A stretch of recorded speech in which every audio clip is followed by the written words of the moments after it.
Hello students, आज हम लोग अपने फंडामेंटल की थर्ड क्लास स्टार्ट करेंगे। जैसा कि पिछली क्लास में हम लोगों ने फर्स्ट और सेकंड क्लास में parts of computer, types of computer और भी बहुत सारी चीज़ें हम लोगों ने डिस्कस की, पढ़ी, समझी।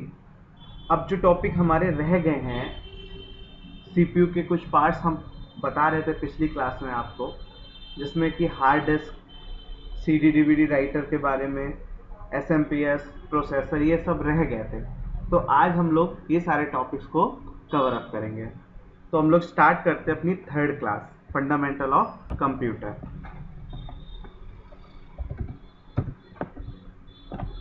तो इसमें थर्ड क्लास में हमारा सबसे पहला आता है हार्ड डिस्क। तो हार्ड डिस्क से पहले थोड़ा सा रिवाइज करा देते हैं। हम लोगों ने मेमोरी पढ़ा था कि मेमोरी कितने पार्ट्स टाइप्स की होती है। मेमोरी को दो भागों में हम लोगों ने डिवाइड किया था, प्राइमरी और सेकेंडरी। प्राइमरी मेमोरी में हम लोगों ने रैम और रोम के बारे में पढ़ा था। तो जिसमें हम लोगों ने पढ़ा था कि रैम एक ऐसी प्राइमरी स्टोरेज डिवाइस है, प्राइमरी मेमोरी है, जिसमें हम लोग डेटा को स्टोर नहीं कर सकते। ओके, जो भी कंप्यूटर पे वर्क होता है वो सारा रैम पे होता है। जैसे हम लोग कोई मूवी देख रहे हैं, सॉन्ग सुन रहे हैं, टाइपिंग कर रहे हैं, तो ये सारा काम किस पर होता है? रैम पे होता है। उसके बाद हम लोगों ने रोम के बारे में पढ़ा था, रीड ओनली मेमोरी, कि कंप्यूटर को जो बूट कराना होता है, मतलब बूट मतलब स्टार्ट करना या रीस्टार्ट करना, ऑन या रीस्टार्ट करना, तो ये बूट कहलाता है। कंप्यूटर का स्टार्ट या रीस्टार्ट करना बूट कहलाता है, और कंप्यूटर को बूट करने में रोम हेल्प करता है। तो आज हम लोग पढ़ेंगे सेकेंडरी मेमोरी के बारे में, जिसमें हमारा पहला टॉपिक है हार्ड डिस्क। तो स्टूडेंट्स, हम लोग कंप्यूटर पर जब वर्क करते हैं और उस फाइल को सेव करते हैं, तो वो फाइल का सारा डाटा स्टोर होके कहाँ जाता है? हम लोग वर्ड पे, एक्सेल पे, पावर पॉइंट पे फाइल्स बनाते हैं, या नेट से कुछ डाउनलोड करते हैं, या कोई सॉफ्टवेयर इंस्टॉल करते हैं कंप्यूटर में, तो ये सारा डाटा कहाँ जाता है? तो जैसा कि हम लोग पढ़ रहे हैं हार्ड डिस्क, तो सारा का सारा डेटा जो भी हम लोग कंप्यूटर में स्टोर करते हैं वो कहाँ जाता है? हार्ड डिस्क में। कहाँ जाता है? हार्ड डिस्क में। तो यहाँ पर कुछ पॉइंट्स मैंने लिखे हार्ड डिस्क के बारे में। It is a main storage device of computer. एक कंप्यूटर की एक बहुत इंपॉर्टेंट स्टोरेज डिवाइस है। ओके, नेक्स्ट पॉइंट लिखा हुआ है, Windows all application, software, files and all other data store in hard disk. मतलब कंप्यूटर में जब विंडो इंस्टॉल की जाती है, या उसके बाद जो भी एप्लीकेशंस इंस्टॉल की जाती है, जैसे कि एमएस ऑफिस, टैली हो गया, या कोई भी एप्लीकेशन सॉफ्टवेयर के बारे में बात कर लें, या जो फाइल्स हम सेव करते हैं कंप्यूटर में, या अदर डाटा जैसे नेट से कुछ डाउनलोड कर रहे हैं, या आप किसी की पेन ड्राइव से हम कंप्यूटर में कुछ डाल रहे हैं, वो सब कहाँ स्टोर हो रहा है? तो उसका एक ही आंसर है, कहाँ स्टोर हो रहा है? हार्ड डिस्क में। कहाँ स्टोर हो रहा है? हार्ड डिस्क में। अब आपकी स्क्रीन पर मैंने हार्ड डिस्क की एक पिक्चर डाल रखी है, आप उसको देख के समझ सकते हो। और हार्ड डिस्क में अलग अलग पार्ट्स होते हैं, उनको भी आप पढ़ सकते हो।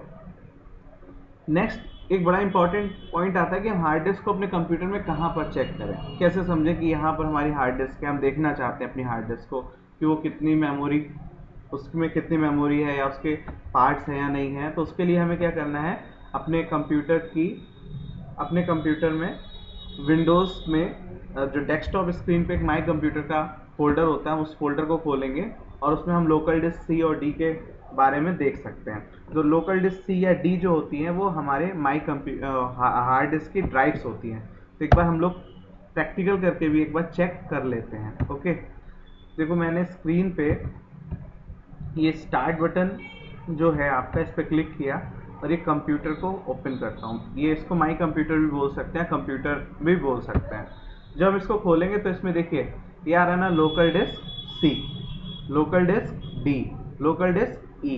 तो ये हार्ड डिस्क के पार्टीशन किए गए। किसके पार्टीशन किए गए? हार्ड डिस्क के। तो यहाँ पे देखिए कितना आ रहा है, 155 GB, है ना। यहाँ पे 155, यहाँ पे 155। तो अगर आप कैलकुलेट करोगे तो लगभग 500 के आसपास, 500 GB हार्ड डिस्क इसमें स्टोर है, जिसको 3 हिस्सों में डिवाइड करा गया है। ठीक है, तो ये हमारी हार्ड डिस्क की ड्राइव से हम जो भी डेटा स्टोर कर रहे हैं कंप्यूटर में, जो भी कुछ भी स्टोर कर रहे हैं, यहाँ तक आप जो स्क्रीन पे इस समय देख रहे हो, है ना, वो सब कुछ कहाँ है, हार्ड डिस्क के अंदर है। तो हार्ड डिस्क को कोई अगर आपसे पूछता है कि हार्ड डिस्क क्या है, व्हाट इज हार्ड डिस्क, तो आप सिंपली आप आंसर दे सकते हो कि हार्ड डिस्क कंप्यूटर की मेन स्टोरेज डिवाइस है। कौन सी डिवाइस है, मेन स्टोरेज डिवाइस। ओके, तो हम लोग मूव करते हैं अपने नेक्स्ट टॉपिक पे, अदर स्टोरेज डिवाइस। तो हार्ड डिस्क तो होगी जिसमें सारा डेटा स्टोर हो रहा है, इसके अलावा भी कुछ अदर डिवाइसेस होती हैं जिसमें डेटा स्टोर कर सकते हैं, जैसे कि सीडी डीवीडी। सीडी मतलब फुल फॉर्म हो गया कॉम्पैक्ट डिस्क, डीवीडी की फुल फॉर्म हो गई डिजिटल वीडियो डिस्क। तो बहुत से बच्चों को नहीं पता होता है सीडी और डीवीडी में डिफरेंस क्या होता है। तो इसमें स्टोरेज का डिफरेंस होता है। सीडी की जो स्टोरेज जो क्षमता होती है वो कम होती है, सीडी में कम डेटा स्टोर होता है और डीवीडी में ज़्यादा डेटा स्टोर कर सकते हैं। आप याद करिए पहले के टाइम में, आज से 4-5 साल पहले जब आप मूवी देखने के लिए कोई सीडी खरीदते थे, तो एक मूवी 2 या 3 सीडी में आ पाती थी, इसमें लिखकर आता था डिस्क 1, डिस्क 2। लेकिन अब जब डीवीडी का चलन आ गया तो एक एक डीवीडी में 5-5, 6-6, 8-8 मूवीज होती हैं। तो क्यों, क्योंकि सीडी की जो मेमोरी होती है वो कम होती है, डीवीडी में मेमोरी ज़्यादा होती है। बड़ा इंपॉर्टेंट सा डिफरेंस है, इसको आपको याद रखना है। ओके, सीडी और डीवीडी। सीडी की full form compact disc, DVD की full form digital video disc. इसके अलावा अदर स्टोरेज डिवाइस में हम लोग यूएसबी पेन ड्राइव्स के बारे में देख सकते हैं। आपकी स्क्रीन पे मैंने एक पेन ड्राइव की फोटो भी डाल रखी है। तो सीडी डीवीडी का चलन अब बंद हो ही रहा है, या आप मान के चले कि बंद हो गया है लगभग, क्योंकि हम लोग अब ज़्यादातर पेन ड्राइव का यूज़ करने लगे हैं। एक्चुअली प्रॉब्लम क्या है, सीडी और डीवीडी वन टाइम बूटेबल होती है, मतलब एक बार में जो भी डेटा इसमें हम डाल देते हैं वो पड़ जाता है, उसके बाद हम उसमें दोबारा डेटा नहीं डाल सकते, मतलब रीयूज़ नहीं कर सकते। लेकिन ऐसा पेन ड्राइव में नहीं है। पेन ड्राइव में आप कुछ डेटा डालिए और उसके बाद उस डेटा को डिलीट करके आप दोबारा फिर से उसमें डेटा डाल सकते हैं। ओके, तो इसको हम रीयूज़ कर सकते हैं, बार बार यूज़ कर सकते हैं। पेन ड्राइव में डेटा डाला, डिलीट किया, फिर डाल दिया, फिर डिलीट किया, फिर डाल दिया। लेकिन ये चीज़ सीडी डीवीडी में नहीं कर सकते हैं। तो इसलिए पेन ड्राइव का यूज़ प्रेजेंट टाइम में सबसे ज़्यादा हो रहा है। ओके, अब हम लोग अपने नेक्स्ट स्टोरेज डिवाइस पे चलते हैं, जो कि है फ्लॉपी डिस्क। इसके बारे में बहुत सारे जो नए जनरेशन के बच्चे, उन्होंने शायद इसका नाम सुना भी ना हो, या सुना हो तो जानते ना हो।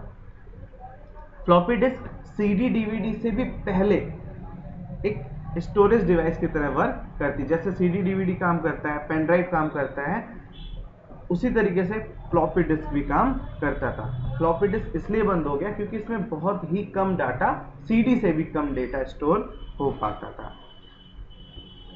इसके बाद हम लोगों का नेक्स्ट टॉपिक आता है एसएमपीएस। एसएमपीएस की full form switch mode power supply, जो आपकी स्क्रीन पे भी मैंने लिख रखा है, स्विच मोड पावर सप्लाई। सभी स्टूडेंट ध्यान दें, जो भी क्लासेस आपकी हम ले रहे हैं फंडामेंटल की, अभी फर्स्ट क्लास हो गई है, सेकेंड क्लास हो गई, आज थर्ड क्लास है, तो ट्रिपल सी का एग्ज़ाम भी आप सबको देना है। तो कोशिश करिए कि ये जो फंडामेंटल चल रहा है, अगर आप इसको नोट करते रहेंगे, वीडियो पॉज करके अगर नोट करते रहेंगे, तो आपको रिवीजन करने में आसानी रहेगी। जब ज़रूरत पड़े आप कॉपी उठा के पढ़ सकते हो। ओके, तो हम लोग पढ़ रहे हैं एसएमपीएस। एसएमपीएस की फुल फॉर्म क्या बताई मैंने, रिपीट करा करिए, आप भी बोला करिए, क्योंकि बोलेंगे तो आपको समझ में आएगा। Switch mode power supply, it's full form is switch mode power supply. पिछली स्लाइड्स में हमने आपको बताया था कि सीपीयू के अंदर बहुत सारे पार्ट्स होते हैं। चलिए एक बार दिखाते हैं हम आपको, ये मेन पार्ट्स ऑफ सीपीयू। तो सीपीयू के अंदर ये एसएमपीएस है, ठीक है। अब एसएमपीएस जो मेन पावर की सप्लाई आती है, लाइट की सप्लाई सीपीयू में आती है, वो सबसे पहले कहाँ आती है, एसएमपीएस में। और एसएमपीएस से ही hard disk, motherboard, CD DVD writer, display card, processor, RAM, ROM, इन सब में लाइट की सप्लाई कौन दे रहा है, एसएमपीएस। कौन दे रहा है, एसएमपीएस। तो एसएमपीएस को हम लोग क्या बोल सकते हैं, पावर हाउस। सीपीयू का क्या है, पावर हाउस, कि जितना भी लाइट है वो सबसे पहले कहाँ आता है, एसएमपीएस में। और एसएमपीएस क्या करता है, सीपीयू के अदर पार्ट्स को लाइट सप्लाई करता है। मैंने लिखा भी है सेकंड पॉइंट में, it is used to supply light to other parts of CPU. Okay, next हमारा आता है मदरबोर्ड। अब स्क्रीन पर देखिए किस टाइप का दिख रहा है, एक हरे रंग का बोर्ड, जिसमें बहुत सारे छोटे छोटे पोर्ट्स हैं, कनेक्शंस हैं। तो ये आपकी स्क्रीन पे मैंने मदरबोर्ड की इमेज डाल रखी है ताकि आप देख के थोड़ा सा आइडिया लगा सको मदरबोर्ड कैसा होता है। और भी अच्छे समझना चाहते हो तो आप एक दो एग्जाम्पल समझ सकते हो। जैसे आपने कभी कोई पुराना मोबाइल खोला हो या कोई पुराना रेडियो घर में खोला हो, टीवी की रिमोट खोल के देखे हो, तो उसमें हरे रंग की प्लेट होती है।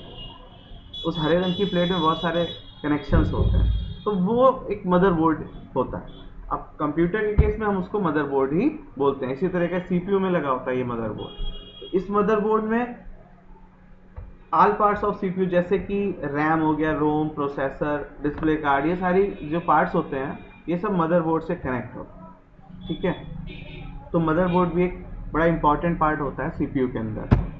नेक्स्ट हमारे फंडामेंटल ऑफ कंप्यूटर का सबसे इंपॉर्टेंट टॉपिक है माइक्रो प्रोसेसर। क्या है? Micro processor.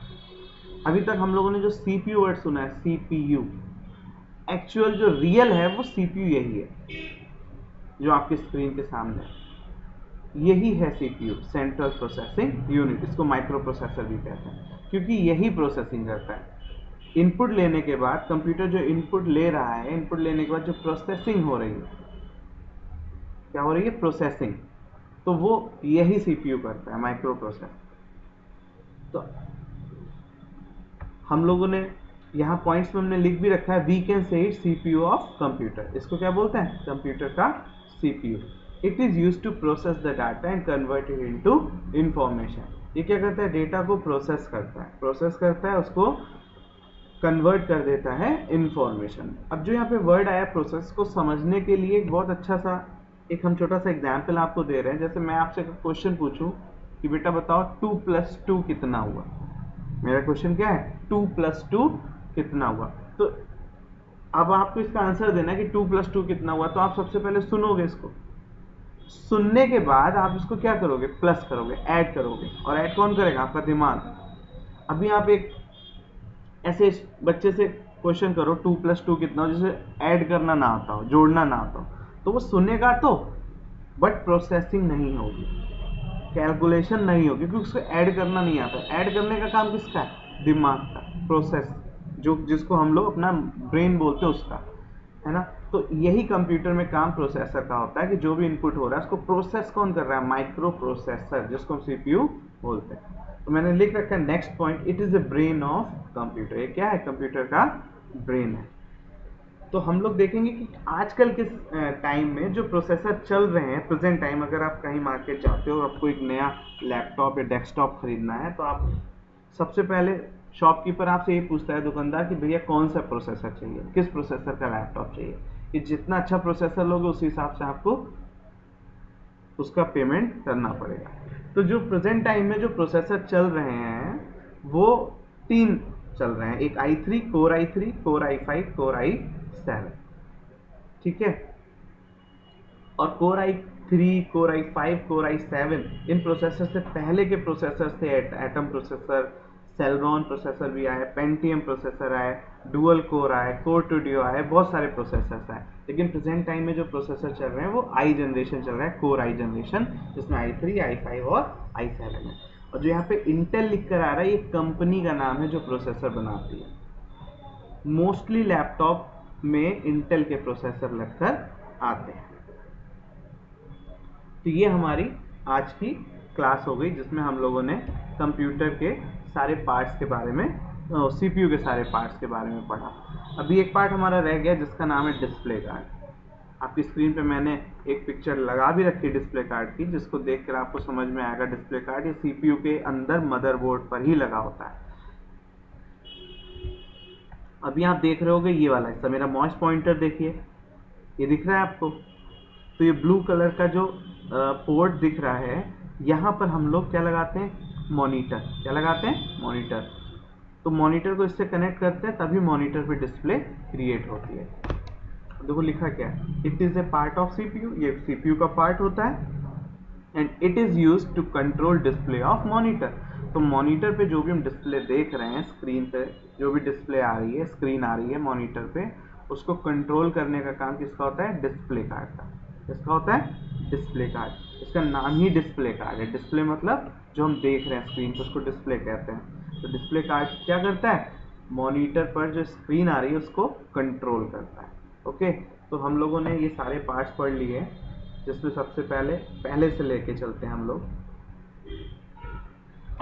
ये सीपीयू के सारे पार्ट, जिसमें एसएमपीएस पढ़ लिया, लाइट की सप्लाई करता है, हार्ड डिस्क सारा का सारा डाटा स्टोर करता है, एक्सटर्नल मेमोरी होता है, मदरबोर्ड एक हरे रंग का बोर्ड है, इलेक्ट्रॉनिक बोर्ड जिसमें सारे पार्ट्स कनेक्ट होते हैं, जैसे RAM, ROM, processor, display card, CD DVD writer भी हमने पढ़ा, कॉम्पैक्ट डिस्क और डिजिटल वीडियो डिस्क, इसमें हम लोग सीडी या डीवीडी लगाते हैं। रैम हम लोगों ने पढ़ा, रैंडम एक्सेस मेमोरी एक वर्किंग मेमोरी होती है, कंप्यूटर पे जो भी वर्क हो रहा है वो रैम पे होता है, इसको हम लोग वोलाटाइल मेमोरी भी कहते हैं। ओके, नेक्स्ट रोम रीड ओनली मेमोरी, एक कंप्यूटर को बूट कराता है, क्या कराता है, बूट मतलब स्टार्ट या रीस्टार्ट। उसके बाद हम लोगों ने प्रोसेसर पढ़ा, ये कंप्यूटर का दिमाग होता है, ये डेटा को प्रोसेस करता है। ओके, इसके बाद आता है डिस्प्ले कार्ड, जो अभी मैंने पिछला स्क्रीन पे दिखाया डिस्प्ले कार्ड, कि जो भी हम लोग वर्क कर रहे हैं और जो स्क्रीन पर दिख रहा है वो वर्क वो डिस्प्ले कार्ड की वजह से दिखता है। डिस्प्ले कार्ड हमारे मॉनिटर के स्क्रीन को कंट्रोल करता है। तो ये आपकी आज थर्ड क्लास कंप्लीट हो गई है। नेक्स्ट क्लास में हम लोग कंप्यूटर की लैंग्वेज के बारे में पढ़ेंगे। तो नेक्स्ट क्लास की आप तैयारी करिए, और जो भी कुछ मैंने अभी तक तीनों क्लास में पढ़ाया है इसको अच्छे से नोट करिए, इसको याद करिए, सब आपके ट्रिपल के एग्जाम में या अदर कोई एग्जाम आप देते हैं बेसिक कंप्यूटर का तो उसमें आपके काम आएगा। Okay, thank you students.